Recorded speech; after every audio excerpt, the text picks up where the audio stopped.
So without further ado, welcome to the podcast, Sam. You are head stalker, I forget on how many thousand acres up in Scotland? We've got 20,000 here, just shy of 20,000 acres. There you go, head stalker on 20,000 acres. So you, if you don't mind me saying, you're not a Scotsman, but you find yourself up in Scotland. So what's your background? What's your story? How have you ended up there? I'm not a Scotsman. No, I have not picked up the accent. I've been up here quite a long time. I started working in this sort of thing when I was 16. I studied wildlife management at college in Scotland, and I've sort of been at it ever since, really. Gamekeeping, deer stalking, however you want to sort of phrase it. You could be a gamekeeper that worked with deer, or you could be a deer stalker. But I don't really know. So we are predominantly a deer forest. The majority of my job concerns the deer here, but we do also have grouse that we shoot walked up. We put quite a lot of effort into trying to produce those. We have some salmon as well. And some trout and various other things. It's quite cool, actually. We have red and sika deer on the estate here, and 3 roe deer that I know of, which is a bit of a shame, because it would be, I believe historically there were more, but a combination of changing forest structures and sika population, I think, has sort of pushed the numbers down a wee bit. So we do have every species of grouse on the place, though, which is quite fun. So at the high tops, we've got ptarmigan, we've got red grouse on the moorland, black grouse on the forest edge, and very, very few capercaillie in one of our woods. So we are quite lucky. Quite blessed with our variety of wildlife, and yeah, it's a lovely place. I've been here just shy of 2 years, so not very long. Have you named those 3 roe? No, there's one doe who we see a great deal, who we generally see out of one particular high seat, and as is typical with high seat stalking, often with clients, everybody gets very excited about shooting her, bless her. But she is about 3 kilometers from the nearest roe buck that we know of, so it could take some time for there to be any more of them. Yeah, who knows? But it's we have quite a mature woodland with enclosed younger plantings, and that kind of younger age mixture and more open woodland is slightly more limited around here, so there's not a great deal of roe. But the sika do incredibly well in it, which is a bit of a bane. We have a 0 tolerance to sika here, and then we manage our red deer in really quite a traditional way. Although, as with everybody now that manages open range red deer in Scotland, habitat impacts and sort of ecosystem involvement is key. So we sit below the 10 deer per square kilometre that the Scottish government decided was what we should be at as a natural target. Nobody's actually explained to me why that is a magic number, but it seems to be. And we very much try and manage everything in a balance, in a sustainable way, so that our deer population, while providing a sporting cull, which offsets some of the management costs of the estate, as is very typical in our part of the world, and is our primary management objective. They work in collaboration with, grouse in the moorland, with native woodland and a little bit of commercial woodland, although that's on the way in favor of native woodland, and all of the rest of the biodiversity that comes with that. So it's there's a lot of juggling, I often feel. You can sort of, there's a great deal of balance and trying to hold balance, which is not necessarily the easiest thing on the planet. Can I ask what is potentially a very silly question, but I think I potentially know the answer to this, in that what you guys call a deer forest north of the border isn't necessarily what we would think of one as stupid southerners, in that a deer forest in my southern mind is a literal forest that is full of deer. But north of the border, am I right in thinking that means something slightly different? Yeah, so a deer forest is Sorry, I've just tried to silence my computer and it isn't. It's being very noisy. Sorry. Technology, not one of my strong points. Anyway, yes. So a deer forest is in the Highlands. It has sort of traditionally been referred to as sort of what the Europeans would call a hunting area. Now, arguably, you could say that it's called a deer forest because of the sort of Saxon Norman hunting forests, like the New Forest and things like this. And they just moved the term into the north when they started sort of making, in inverted commas, these areas for hunting. There's another school of thought which is quite interesting, which a lady who's a Gaelic scholar explained to me. That there's a Gaelic word meaning forest, forest, that means a sort of a barren, empty land. And so you could argue, people do, that a deer forest is a sort of a bastardization of a forest, and therefore a land that's empty of things other than deer, which sort of explains it a lot more, because the majority of deer forests in Scotland are predominantly treeless, certainly in the high ground, and either a mixture of sort of moorland or montane land, or some mixture of low density scrub, which requires lots of crawling and misery to try and get near to its deer. Unlike, as a Norwegian once said to me halfway through a crawl, do you have any idea how much easier this would be if you just had some fucking trees? Often I think about, but yeah. So essentially, on our 20,000-ish acres, 19,600, whatever it is, we have got 2,500 acres of actual woodland, and the rest of it is moorland and montane habitat. So some high ground, which is predominantly rock. So we've got our ptarmigan, and then quite a lot of heather and quite a lot of wet heath, which is kind of grassland and moss mixtures. And over that, if talking about deer per square kilometre and things like that, we have somewhere between or around 500 hinds and calves, and about 150 of our home herd of stags. We're so going on that deer forest line, we are what you would consider a hind forest, meaning that we hold more hinds than stags, and we rely on stags coming in from our neighbours, which is which is quite fine for us, because our neighbours have very similar management objectives, and generally we all sort of manage to play quite nicely together, which is great. And open range deer management like that is easily sort of done with neighbours, but quite hard to do without. Yeah. So what I was going to ask was, you've already touched on some of the really unique elements of managing deer, again, north of the border rather than south of the border, which is working with, and I'm going to get this wrong, is it Scottish Nature Heritage? I know they've rebranded about 8 million times, but also having to work with your neighbours. So, I mean, for us, again, as stupid Southerners down here, we don't have our equivalent, which is Natural England, getting involved in deer numbers. They're just sort of, I don't know, they can comment on it, but they've got no power to intervene like they do north of the border. And again, because we're dealing with such smaller land holdings down here, but also much less transient deer in general, apart from when you get to, say, fallow, coordinating with your neighbours in terms of deer management policy is just not a done thing down here.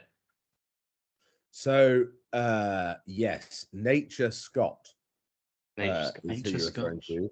So Nature Scott, who used to be SNH, Scottish Natural Heritage, and before that were the Deer Commission, and before that were the Red Deer Commission back in the day.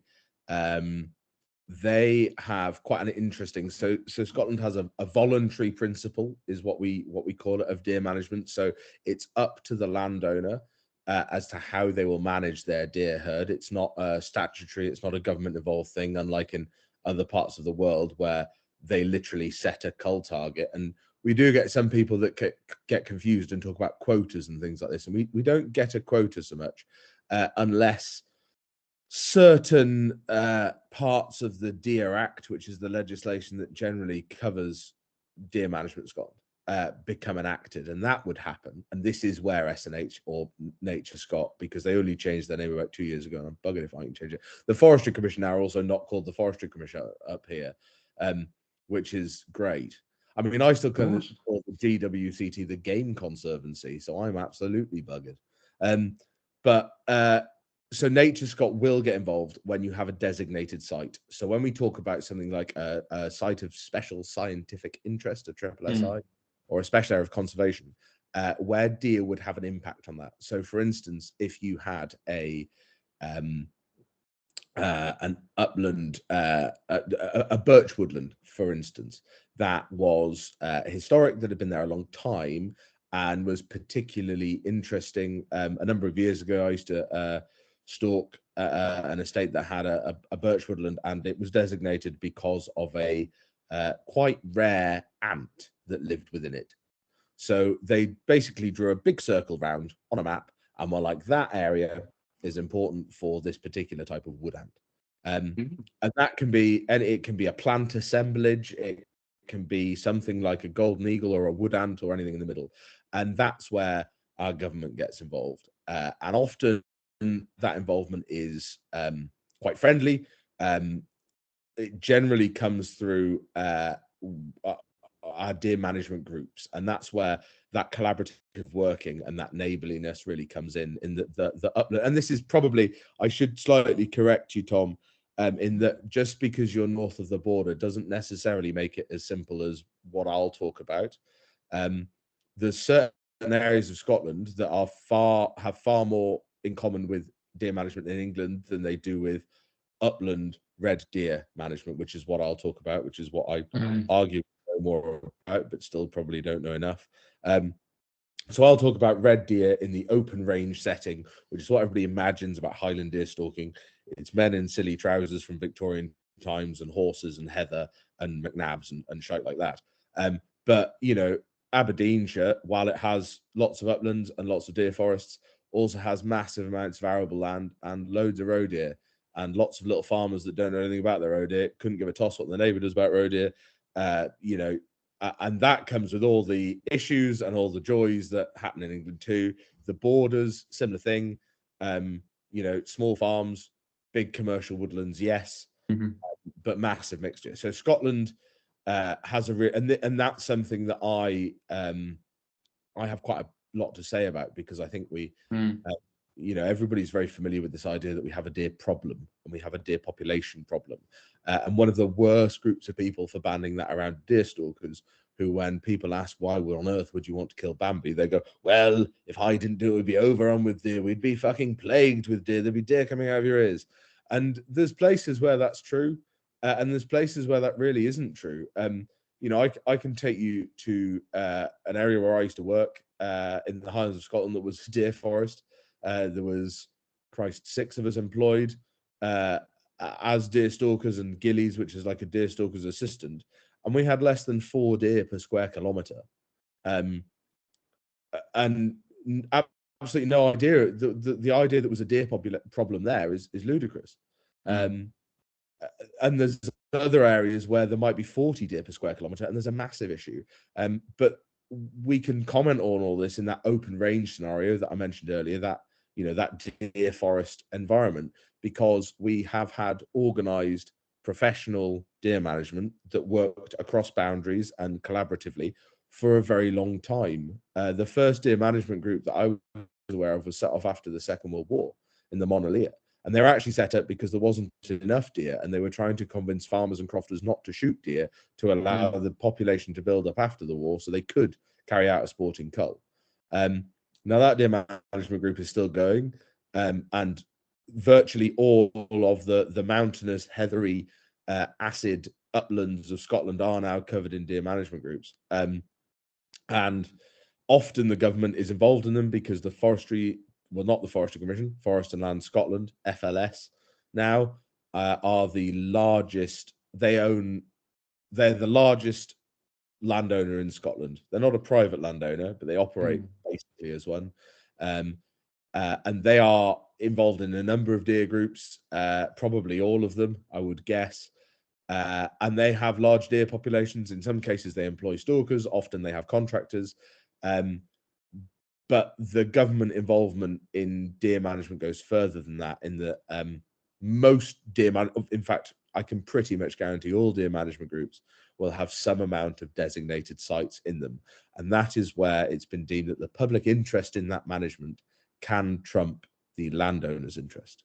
So if you have a triple SI, the Tom Cackett triple SI, and you own it, and you decide that as much as it's very interesting that you have Montane Heathland, for instance, as a designated site, an upland plant assemblage that's been designated, you don't care about that, and you're going to graze it to death with a load of deer, even though you own that land, even though it's a free country and you can do what you like, there will come a point where the government will intervene.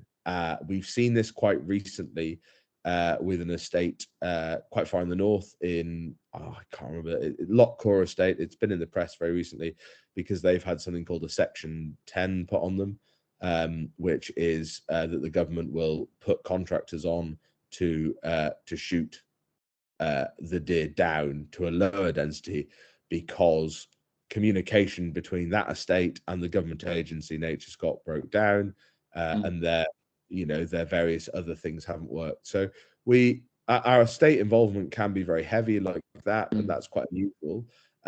In a lot of situations, the government's involvement, and I'm loath to say this because at a big government level, I think we've got real problems. But at a low ground level, we have project officers from Nature Scott who are great guys who work really hard. They work alongside us. They help organize things like helicopter counts and habitat impact assessments and lots of good stuff that they bring to the table. But sadly, there is also an agenda within Scottish government and Scottish politics to reduce the deer density at a significant level. And this probably, in the opinion of me and other people, ties in with being against large land ownership and being pro land reform. So taking land away from often foreign wealthy landowners who own large areas and returning it to local people. And it all gets politically, it all gets a bit William Wallace and Bravehearty. But there is a number of large estates in Scotland that have been bought out by the residents. Some of them still operate as sporting estates, like the Assynt Crofters Trust or Community Trust, the ACT, who again have been in the press recently because of deer and a conflict with the John Muir Trust, which is an organisation that is, it's fair to say, very anti-deer in large numbers, and their use of night licenses and out-of-season culling, which is having a very negative impact on their neighbours' sporting stalking business. Their neighbour in this case happens to be the Crofters, the community estate, and that's quite an interesting political line, because I'm sure if the person that it was impacting was, Sir Rupert Buggered Twice in his red trousers, who loved killing things and was an easy person to paint as a villain, nobody'd really be interested. But an environmental charity significantly impacting the revenue and a local community's asset that they're very invested in and very proud of. Assynt has a lot of visitors that go, a lot of tourists, and even though they're not all stalking, most of them are very interested in seeing deer in the landscape, and that's an important part of the Scottish landscape. And the government are in this rock and a hard place situation, which they have arguably granted or they've arguably created, by granting a night license and an out-of-season license, if you listen to the Crofters at least, without sort of due diligence. They've done this on the basis that a designated site, as I was talking about earlier, was in poor condition, and that they need to reduce deer densities, whereas the work on the ground and the monitoring on the ground suggests that actually the woodland is in better condition and there is regeneration of the trees and all the things that should be there. And this is where it all gets quite political quite quickly and very, very hard to follow. Very hard to follow. And do you see there being a sort of deer problem, in inverted commas, in Scotland, or do you think that the language around calling deer a problem in that way? Because I think a lot of people have an issue with identifying deer as being the issue, because obviously there's huge benefits to them being where they are. I mean, what do you agree with the Scottish government in the way that they view it? No, but I do think there's a deer problem. I think there's an overpopulation of deer, and I think the majority of it is probably very, very awkwardly on land owned by Forest and Land Scotland and in large commercial forests, where it's incredibly challenging to manage a deer population well. And it's actually equally challenging to monitor them and work out how big they are. And this is something that I think in England there could be a lot of good stuff learned from Scotland in terms of this. And there's a company called Strathcollie Limited, which are an ecological consultant that have come up with a methodology for counting deer in woodland using dung that's been proven over the last, maybe 20 years, maybe a long time, to work. And so even without physically counting deer, which is very hard in trees, by using dung counts, you can accurately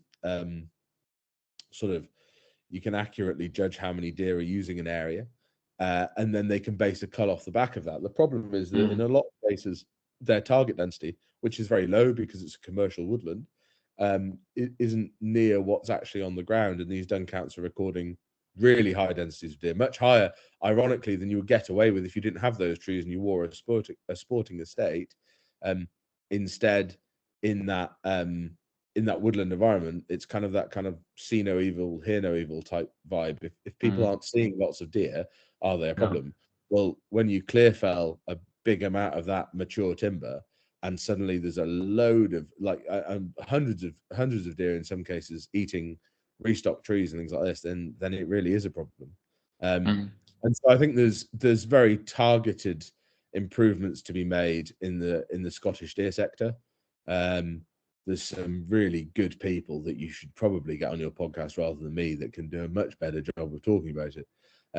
But I must admit, the open range, which I'm most familiar with, the sporting estates that are generally privately owned, or almost all privately owned, that have deer management as a high management objective, if not the top one. There is always a few bad apples. There are always people that probably have too many deer and are probably impacting the environment a bit too much with them. But in the most part, I think we're in reasonably good fettle. I don't think we are in a bad position. It's certainly not a case of every single sort of deer forest is overrun with stags that are eating every single tree to death, which it's easy to pick up from some of the rhetoric that's out there. And I think there's a real kind of you come across it quite a lot with and I have quite an interesting client base in that I have quite a lot of English stalkers and quite a few continental guests and a real mixture, a few Americans thrown in for good measure. And I think there's this really kind of interesting vibe, especially in England and with recreational stalkers. I don't think professional stalkers, they're either panicked that they're going to get shot out of a job soon, or they're shooting other people out of jobs and therefore quite happy because they're getting paid for it. But there's this real thing where people think that there's a deer problem and therefore we should shoot lots of them. And there are places where that's right, but also on my hill here and in lots of other situations, it's about carefully managing a herd for the benefit of that environment, and we've done a pretty decent job of it for the last 60 years. So it's not just as clear cut as people think, perhaps. How real is the Section 10 threat in terms of the minute you sort of mentioned that the whole idea that again, I've forgotten their name, I've got the brain like a sieve, SNH or whatever they are, could come along, serve that Section 10 on you and go, right, we've got contractors coming in tomorrow. The idea of that it seems quite draconian in some ways. Is that a sort of literally a last resort and it's happened in Scotland once in a blue moon, or is it something that's sort of practiced quite regularly? It's certainly not practiced quite regularly. And it is, I think they would say, and I think a pragmatist would say, and I would certainly, in my opinion, which is worth exactly what you paid for it. But in my opinion, it comes at the breakdown of a very lengthy communication. There's a number of, what's far more common is what's called a Section 7 agreement, which is a voluntary agreement between a landowner and the government to reduce deer densities. The government might help often they will pay for helicopter counts, which are very expensive, to sort of to monitor that population and make sure that they're being reduced. And there's various other things. I would say, the average sporting estate has a far more positive interaction with nature, Scott, than a negative one. And I'll probably get, that'll get thrown back at me by some mates, I'm sure. But it's not a case of they come and you get served and the next day there's machine guns flying around. It's happened before. I'm sure it'll happen again. And after the working group review of deer management in Scotland, which we got a couple of years ago, I think it may be happening more often in the future. And I am concerned about government's involvement in deer management in Scotland. Definitely, I'm concerned about a very political side to it that isn't really backed up by the science at all. And the thing that is going to suffer actually isn't the deer. Everybody thinks the deer will suffer, and that's you can get that, but they won't at all. The deer will not suffer. The deer will absolutely succeed and triumph in this, because what the government's trying to create by reducing all these deer densities is a massive scrub woodland rather than moorland and lots of heather. What they want is loads of birchwoods and loads of native pine woodland and all this kind of stuff. And amusingly, anybody that's killed a quantity of deer in either of those two environments will tell you that the hardest place to manage deer is in scrub woodland. So we might see deer populations decline.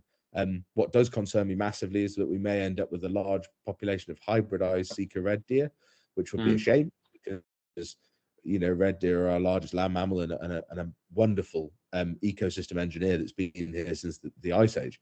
But there will definitely be deer on the landscape, and they'll probably thrive. And whoever's left after all the sporting estates have gone will probably have a huge nightmare trying to control them. But who is going to suffer without question? And this isn't me getting my violin out, but are gamekeepers and stalkers and people that are invested in our way of managing deer and the way of life that surrounds that in the Highlands. And it's not a big group of people. It's not a big enough demographic to change a vote or to do anything about, Christ, there might be 500 people affected by it. But for those 500 of us, in a lot of cases, like myself, we're not very good at anything else. And we love what we do. We've done it in most cases for most of our professional career. And it's a deep passion that trumps the fact you get paid to do it, or that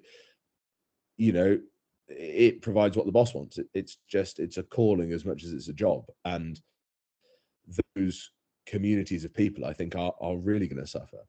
And in a lot of places, they're quite a large, or although there's not a lot in terms of the Scottish population, they are quite a large percentage of those rural populations. There's entire schools, primary schools in the Cairngorms National Park in Tomintown and places like that, where the children's parents are gamekeepers, sort of to a man. Everybody's dad is the keeper, and a lot of the mothers will also work on those sporting estates. And so there's a real the Scottish Gamekeepers Association talks about a second Highland clearance, which is maybe a little bit dramatic for me, but that's what I worry about, is not that the deer will suffer, because in the long term the deer will be fine. They always are. But the people, that wonderful book by Farley Mowat back about 100 years ago, The People of the Deer, as he called the tribe that he was monitoring that died out in Canada, the people of the deer in Scotland will definitely go. And all the communities around them. There'll be some knowledge, there'll be some real history, there'll be some pretty irreplaceable stuff that will go with. That's a great shame. And it's not just the stalkers and the gillies and all the rest of it, is it? Because it's like the debate that we have in this country about grouse shooting and grouse moors and who that benefits. And yes, obviously they're predominantly owned by the wealthy and the elite, but they employ an immense amount of people in an area where there isn't a lot of employment, and they provide for the local economy and like housing, and the local mechanic does their trucks and all of this money. And in Scotland, I don't know what the economic impact of it, but it must be immense. The sort of secondary impact of it. I think someone told me it's 40 million quid a year from deer stalking. Really? in Scotland, and that might not be right, and that might be out of date, but that's what I've got in my head. I think there's all of those things that are very valuable, and there is equally that side that I think the government misses, and I think a lot of people miss, in that we're also in the majority of cases, those professional gamekeepers, deer stalkers, are doing a really good job of managing a deer population, and it's being paid for by those wealthy landowners that nobody likes. You know, it's very easy to hate the big rich man who likes killing things for fun, like I was talking about earlier. That's an easy, for the community at large in Scotland, the majority of which are based in Glasgow and Stirling and Edinburgh. It's easy for them to be like, well, I don't like a rich foreign person owning huge amounts of land. That could be owned by, little Crofter McGee, and he could do whatever with it. Well, maybe could, but I always tell people when they talk about land reform and breaking up deer forest to to benefit the public, there'll be an awful lot of the public that would be happy to live in my boss's lodge, or perhaps in my house, or my gillies bothy, or whatever. The 15 acres of croft that someone might get, that's 800 meters above sea level, gets 3 meters of snow a year, is perpetually wet and can grow absolutely bugger all. Who gets that bit of reformed land? Because it's not as simple as everywhere's going to be someone's home is their castle and all this kind of stuff. There's a lot of that ground that you can't do a lot with it. You can farm it extensively with cattle or sheep, which nobody wants us to do anymore because that's bad. And you can have deer on it and grouse on it. And, if you had 20,000 acres of Somerset, it could probably employ Christ knows how many farmers who would make Christ knows how many gallons of milk, or, tons of wheat or whatever. But up here, 20,000 acres at a push can pay 1 or 2, 3, 4, 5 people perhaps. Yeah.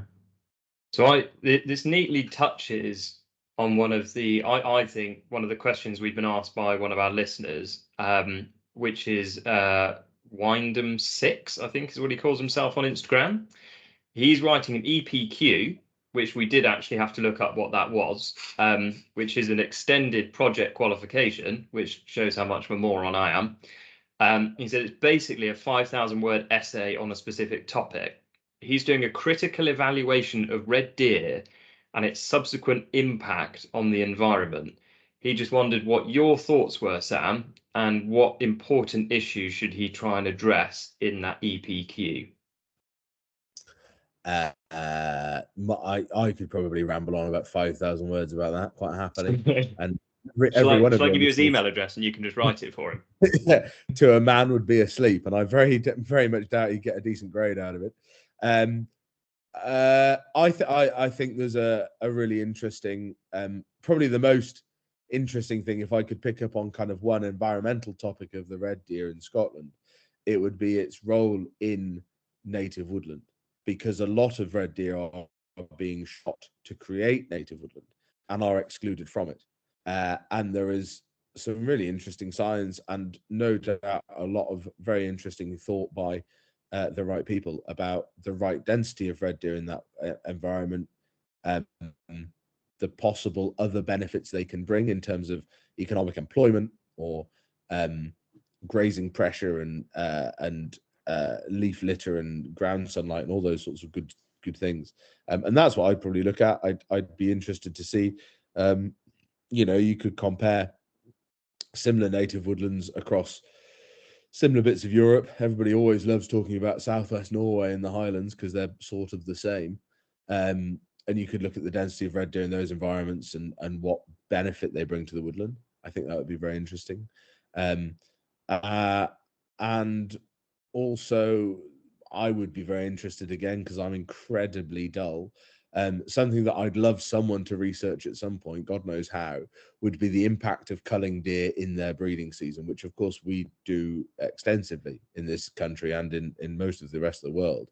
The rut is lots of people's highlight, whereas in actual fact, I've often wondered a little bit whether you could be doing a bad thing for your deer population by, in this very important time for them, turning up every now and then and shooting one of them.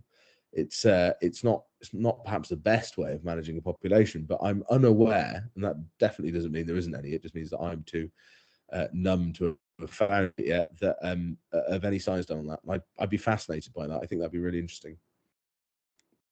Well, there you go. Maybe there's a further extended proliferation. Maybe we should say the transcript of this recording, that might be 5,000 words, or a good start to it. Yeah, exactly. Copy and paste, Joel. Yeah. Then you could lose about 1,000 because I'll keep swearing or pronouncing something wrong, and then it'll just, you'll end up with something good.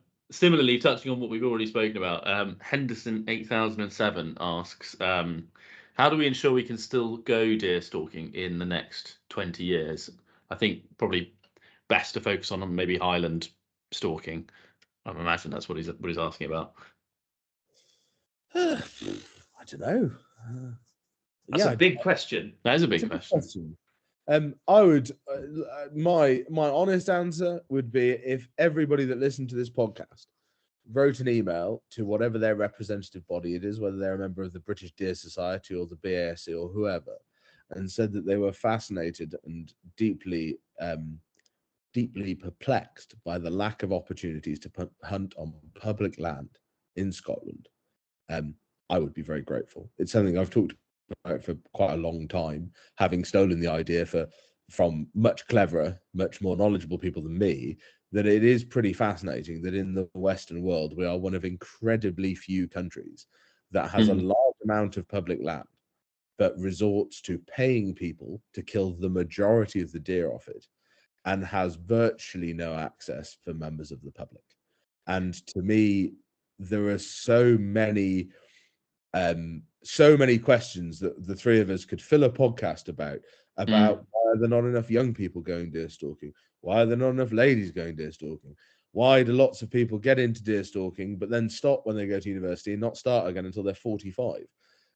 Lots of those questions can be answered with financial answers, but in a good part of the world, they're not issues because there is considerable access to public land to be hunted at relatively reasonable cost, and for people to take the meat home with them and enjoy that. And it's always, I had a really, some friends came to stay with me recently who both work for the Forestry Commission in England.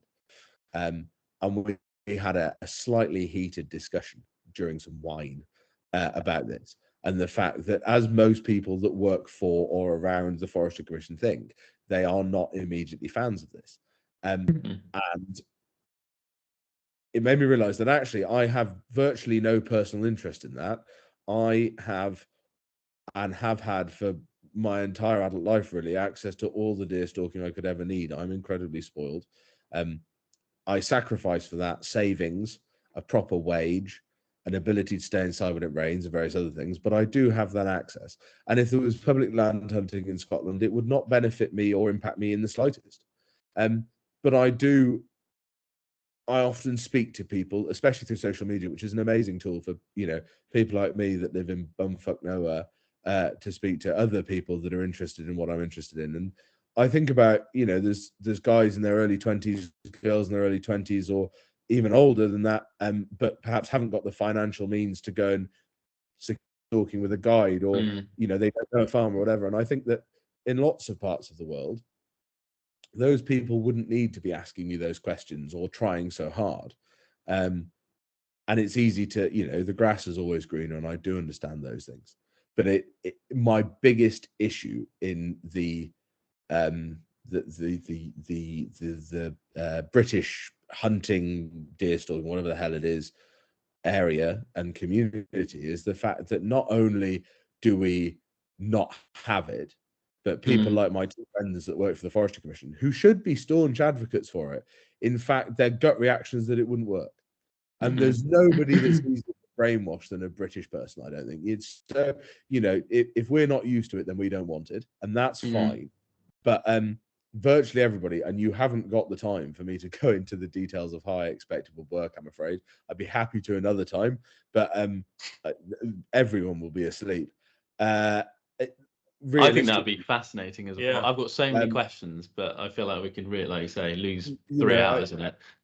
yeah, there would be. I've talked about it before at a couple of things and with various people, and it baffles me that that's not the top of the agenda for our organisations. And the reason it isn't the top of the agenda, I think in a lot of cases, is because the membership aren't asking for it, and the membership need to push for it.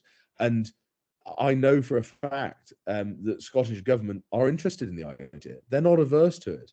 But there needs to be lobbying pressure. There needs to be thought about it. There needs to be a genuine push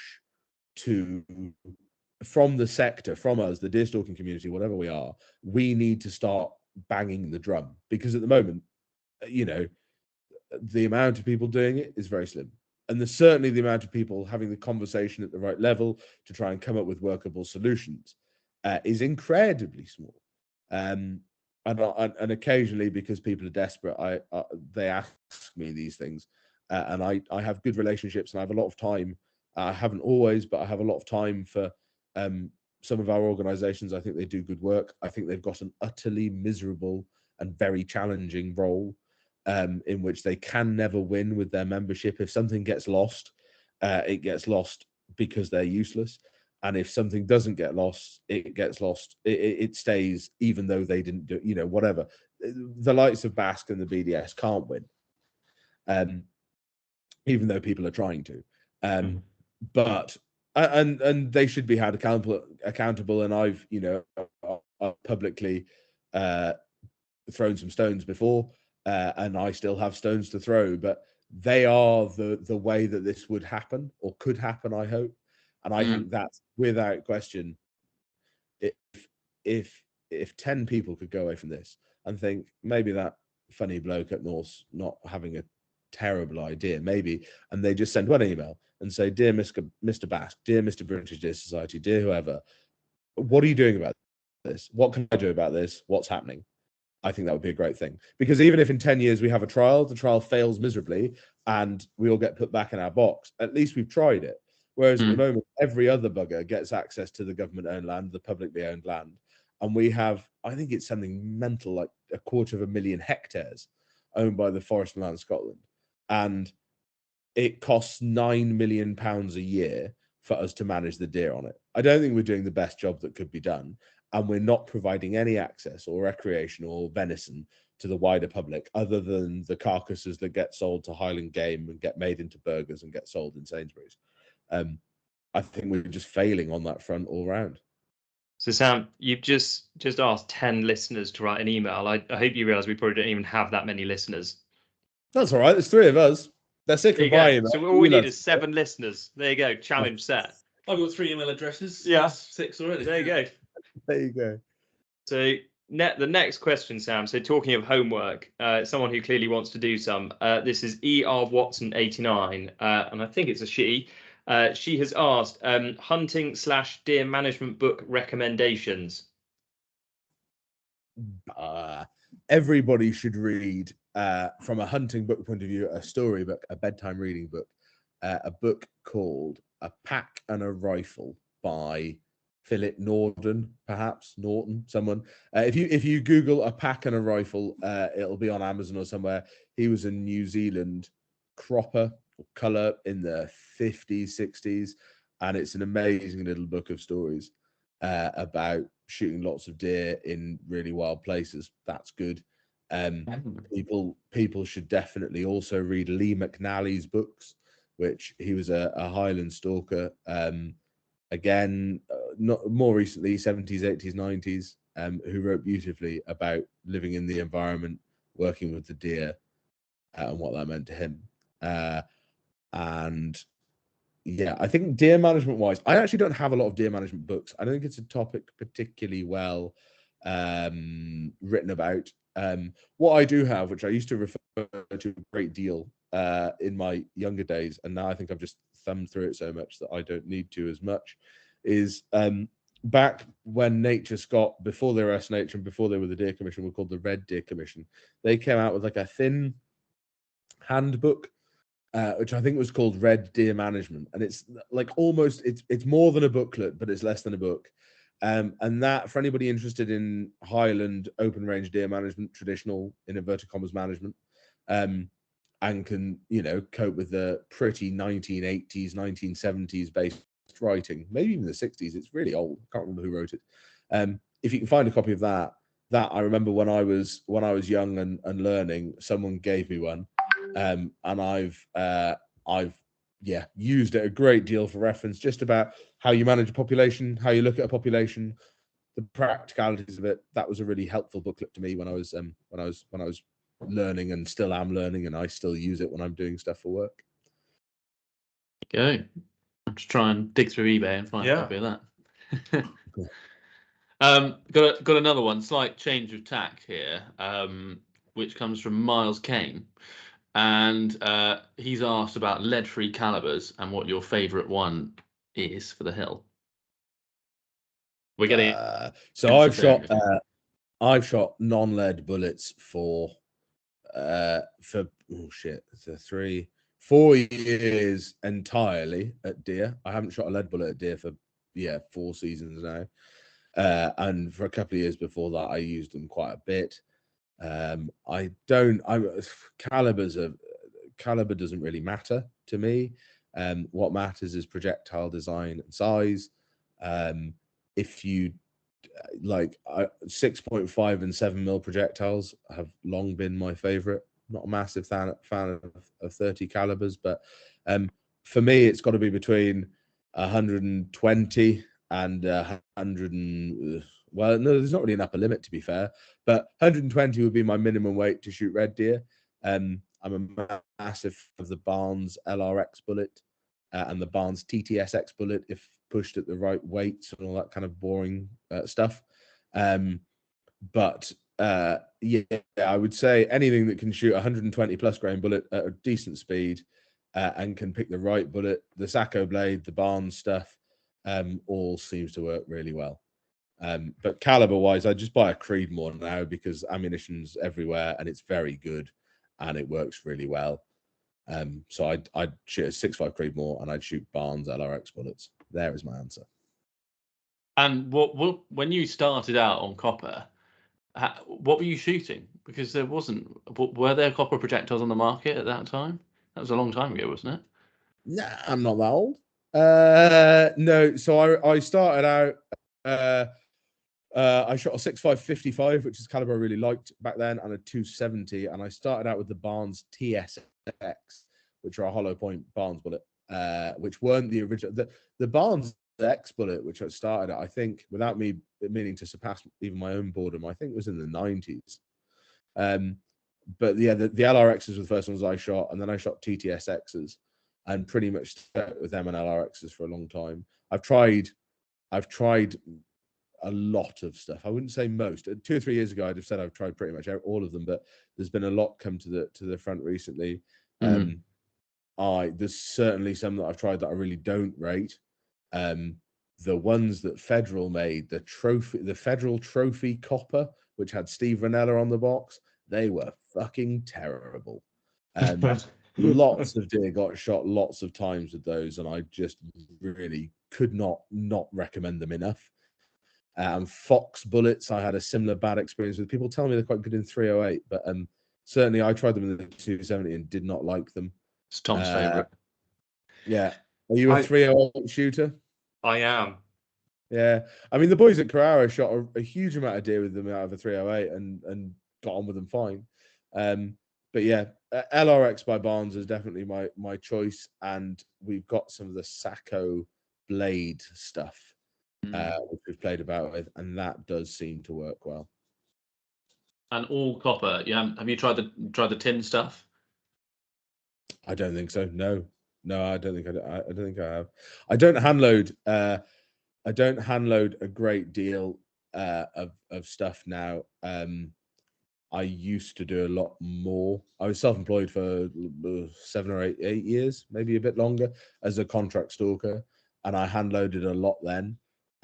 Partly because I like a weird caliber, which I sadly still have to hand load for. But now our estate rifles are 270s, so I shoot entirely factory, and I shoot virtually all of my deer with the estate rifle because we do a lot of client stalking. I don't shoot a lot myself. And yeah, the stuff I hand load, I just use the Barnes because it's good. Yeah. What's your weird caliber? Oh, Just out of interest. so sorry, you just broke up then, Harry, when you said what? I said, what's your weird caliber? I'm like, so now it's not as bad, but I'm a massive 6.5284 fan for deer, which now you wouldn't buy really. You buy a 6.5 PRC because the ballistics are the same, but the 284 Norma or the 284, I think it was a Winchester round originally. The 6.5 284, which is a neck down 284, is just a great. It gives you the same performance as a 6.5 PRC basically. But you can fit it in a non-magnum bolt face. So you can rechamber a 270 into it, which was my preference. And you get really good speed, but you have to hand load. There's not factory ammo for it. But I haven't got one of those anymore because I don't need my own rifles for shooting deer, really. So now all I have that's weird, I have a 22 Creedmoor for shooting vermin, which is a neck down 6.5 Creed, well, a 6mm Creedmoor neck down to 22. And I shoot a heavy bullet through that, like a 77 grain match bullet, which I use for my vermin, which is a great caliber. I have a 300 Wisdom, still a short magnum, which is cool. It's a great stag shooting round. I love the 300 short magnum. I have a 7mm shooting times Westerner, which is really weird. I actually bought it to go bear hunting just before COVID and then didn't go bear hunting, but you fire a really big bullet really quickly. And what's there not to like? Yeah, exactly. Other than loads of recoil and noise, you get a 168 grain LRX doing like 3,400 feet per second. It's great. Jesus. Blimey. Yeah. Sounds dramatic. So next question, which you may want to use that caliber for. Henry J. Gunn with a double N says, head or engine room shooting? Seems like a lot of game dealers are more for head now. So my game dealer, who is good and I like, doesn't pay any more for headshots. I virtually all of my shooting with clients and shooting myself, I shoot through the shoulders. What I really don't like is that third of the way just behind the leg nonsense that they teach on DSC1 courses, especially with copper, but even before copper, I like to go straight up the front leg and halfway at the body. You break the shoulders, you hit the lungs, you hit the top of the heart. Stuff does not go far and stuff really dies. And especially shooting seeker stags, which are incredibly tough animals, especially if they're pretty het up during the rut, they take a lot of stopping. And that is definitely the shot to do it. I will head shoot, I neck shoot, but it's situational, it's range dependent, it's animal dependent, it's behavior dependent, it's weather dependent. A list as long as your arm. I like shooting stuff in the chest, especially on the hill as well. We're shooting at 200 meters, and I mean, we're still shooting stuff at 30 meters sometimes, but a 200 meter shot is not uncommon, and a 200 meter headshot is quite challenging, especially if you've got a 10-mile-an-hour wind and you're cold and it's raining and you want to go home and it's really quite shit. Is that every day in Scotland? That's a lot of my hind season. There was a season once, I can't remember, but I remember it rained for 97 days. One of the estates I worked for on the far west coast, we had 97 days of rain. And that's twice and a bit more than what Noah had to deal with. And he built a fucking boat. And all I did was I started wearing dungarees, which I still love. I'm a massive fan of a dungaree for stalking when it's wet. About the last 2 weeks of stag season, I wear dungarees and Gore-Tex. I tweed hats, as much tweed as you'll see me in, I'm afraid, at Heinz. Like a sort of Flexothane milking trousers. No, the Swazi stuff used to be mega. I've still got pairs of Swazi dungarees, but when they changed their fabric, apparently they're now making all the waterproofs in Vietnam as well, which will make them worse. But when they changed from Gore-Tex, they just got really shit, and they just leak. So I now Stony Creek, the other Kiwis, Stony Creek make a good dungaree. But I really want to try Fortis, which are made in England, which is nice. Yes. So I'm quite keen to get some of their stuff to try because they make a bib and brace, which is good. Because if you crawl a lot, I think once you've, dungarees and gaiters for Mm. crawling, it's just unbeatable. And then a long smock. I wear a lot of Sitka gear as well. Sitka gear jackets are amazing. That's my sort of go-to jacket, and they're really, the ones I have are very long cut, which is the key. So like they look like that's what I like. A dress, Get over that, yeah. a set of dungarees, fashion, forefront. Fashion icon, some would say. Yeah. So if anyone from Fortis is listening, you know where you can send some stuff for some true product testing. Yeah. No, we get enough rain. I'm on the East Coast now, so it's not as wet, but we still get enough rain. Yeah. So next question, you'll be pleased to hear we're reaching the end of them, and we did get a huge number of questions for you, Sam, which I think indicates how popular you are and how much people value your opinion. No, not at all. Someone's put here, if money wasn't an object, what rifle, scope, moderator, and bipod would Sam use? Rifle, scope, moderator, bipod. So that is a question. It's fairly easy answered. I'm relatively geeky about rifles. I think there's a great scale of it, but most people find me quite dull. So that means I'm too geeky, probably.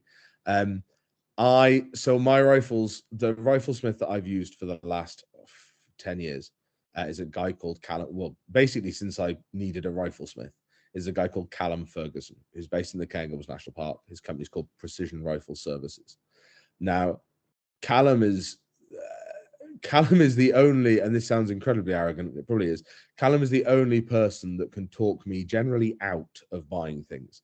I don't know any other gun shop or riflesmith or anybody else who I would listen to, because I generally have spent more time breaking shit than most of them. So gun shops, trying to sell me stuff have never really got on very well. But Callum's ability to build incredibly accurate rifles has always astounded me. He also happens to just be one of the nicest people, which is very helpful. But his knowledge is insane. His ability to build very good rifles. He was a professional deer culler in the borders back in the day. And then he got into accuracy because he was unhappy with the rifles he could get. He then started making rifles. He started shooting bench rest and F-class. His rifles still win bench rest and F-class. There's a 10-month wait list for him to build you something. But I would just go to Callum. I would get a titanium Borden action. I would put a Krieger match barrel on it. I wouldn't use carbon fiber. And I would have some sort of carbon fiber stock as well, probably a Macmillan, because I like Macmillans and that's what I've always had. The PSE stuff from Ireland looks cool though. I really like, so scope rise, I really like Leupold. I have a massive, I've shot Leupold scopes for a long time, as well as a great mix. I've broken most things. My favorite thing ever was that I once got a PM2 back from Schmidt and Bender from a warranty fix that said it had been the BDC, the turret had broken due to excessive use in extreme conditions. And I won't touch Schmidt and Bender anymore because you now have to get an export license to get them fixed because of Brexit. And I will only really use American optics because of guarantees.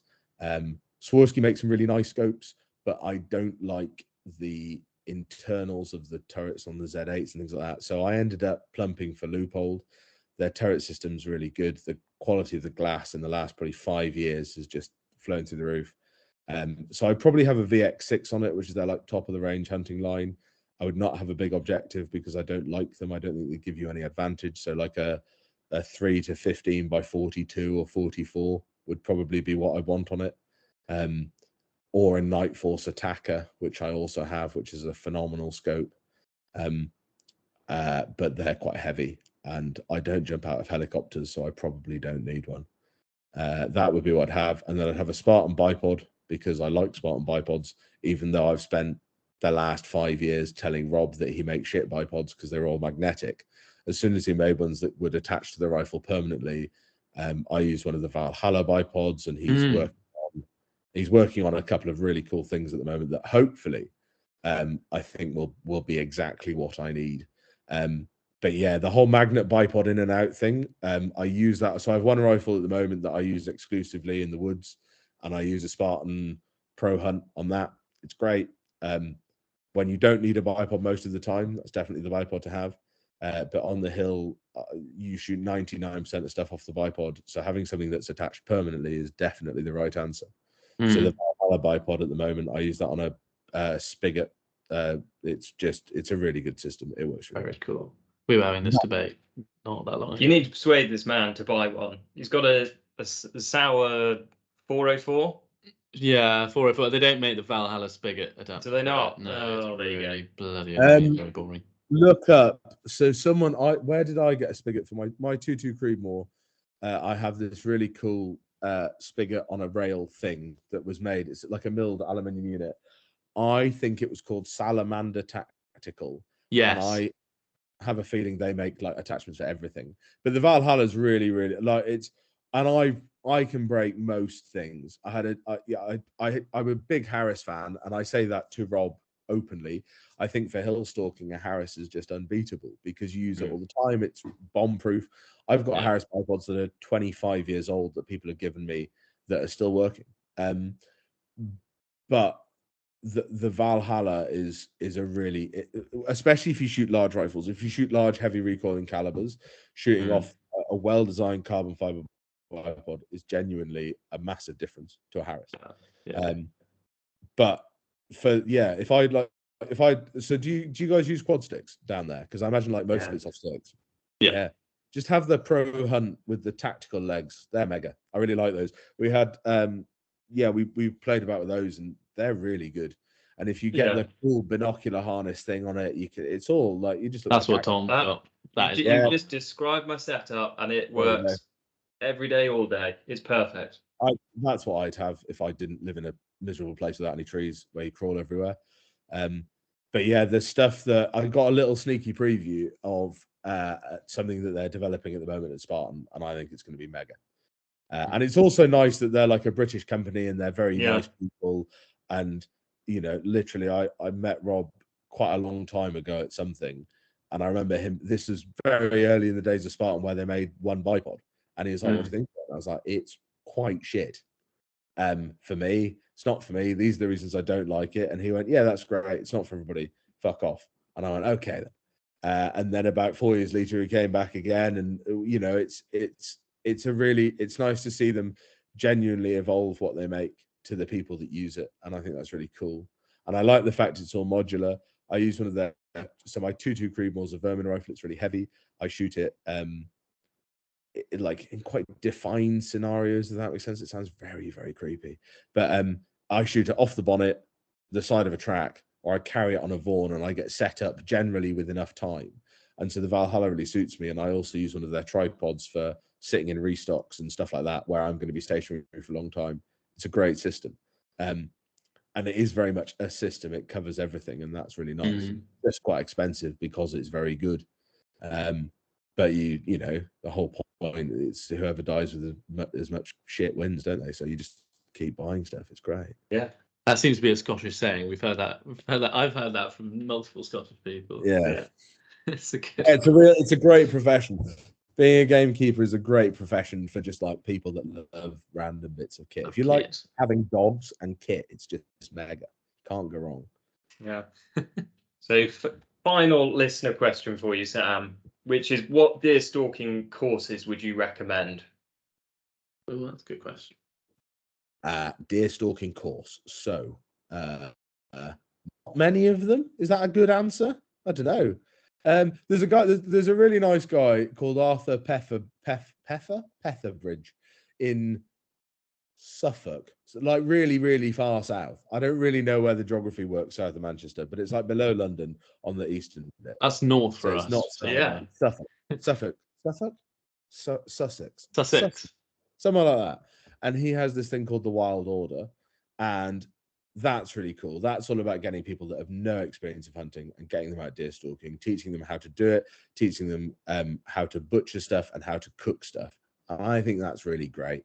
And the nice thing about him is that he is doing it because he's passionate about it. He is doing it because he thinks it needs to be done.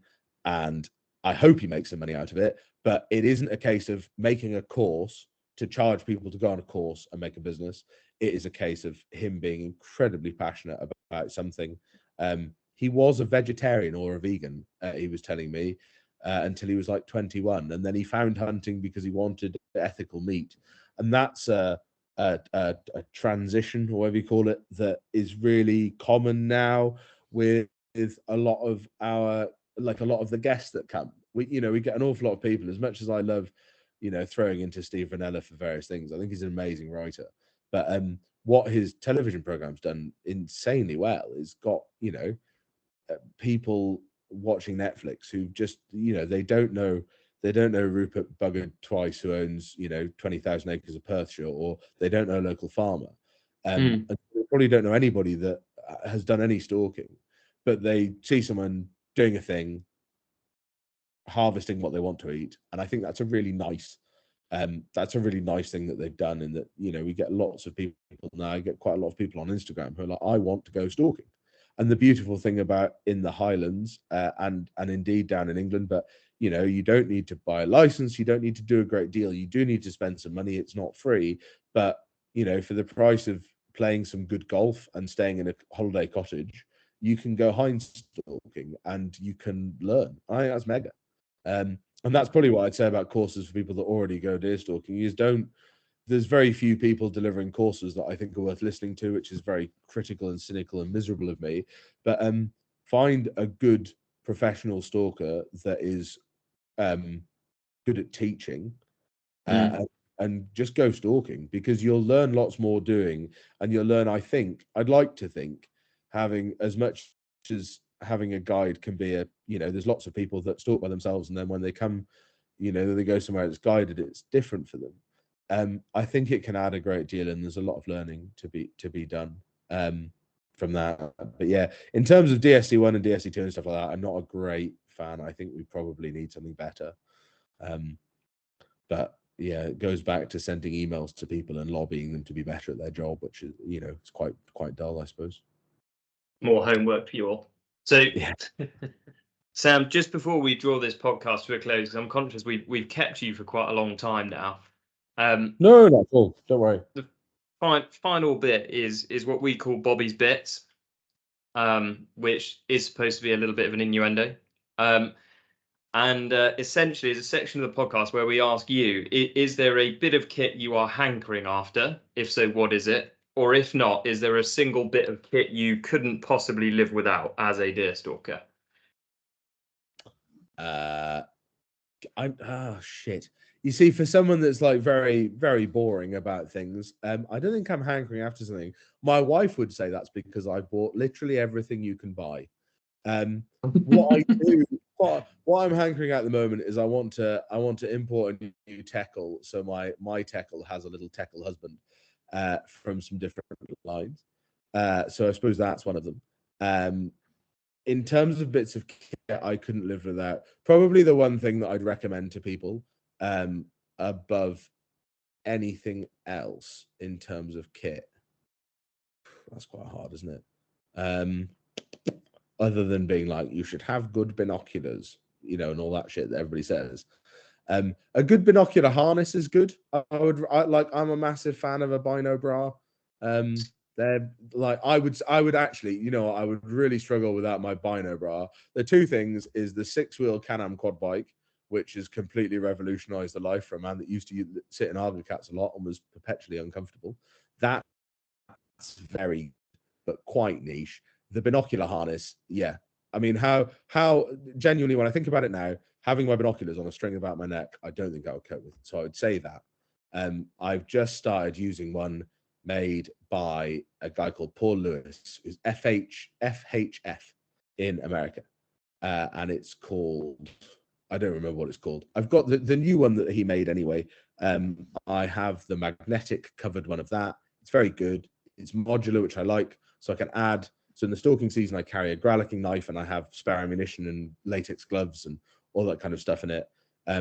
Literally this morning, as we finished shooting hinds yesterday, I took off a whole pouch. I took off my growlicking knife, and now all I have on it is a radio harness, a little 3-bullet holder for my 22 Creedmoor vermin bullets, and my binocular case, and that's really good. Before that, I've probably done like 5 years using the Alaskan Guide ones.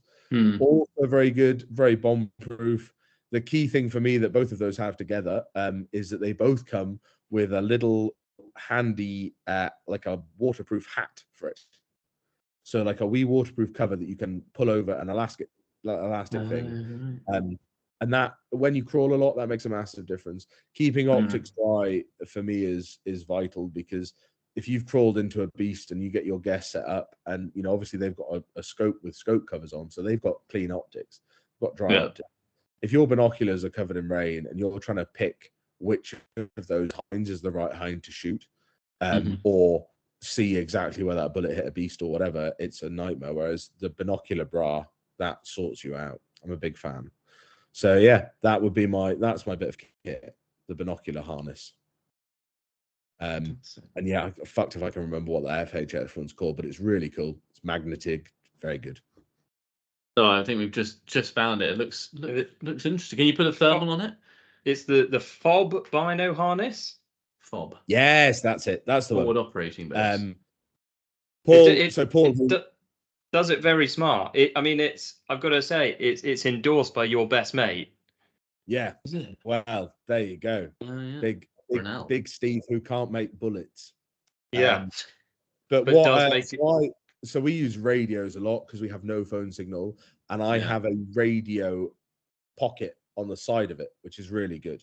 And I can fit my Garmin dog tracker in that, or my Motorola, shouting at my Gillies radio. But you can also fit a Pulsar binocular in it. So if you buy one of those and you stick that on the side, and then he does this really natty little 3-bullet holder thing. And that, like, if you've got 5 in a magazine and 3 on the side, unless you're pretty useless or unless you're shooting a lot of deer, that's enough.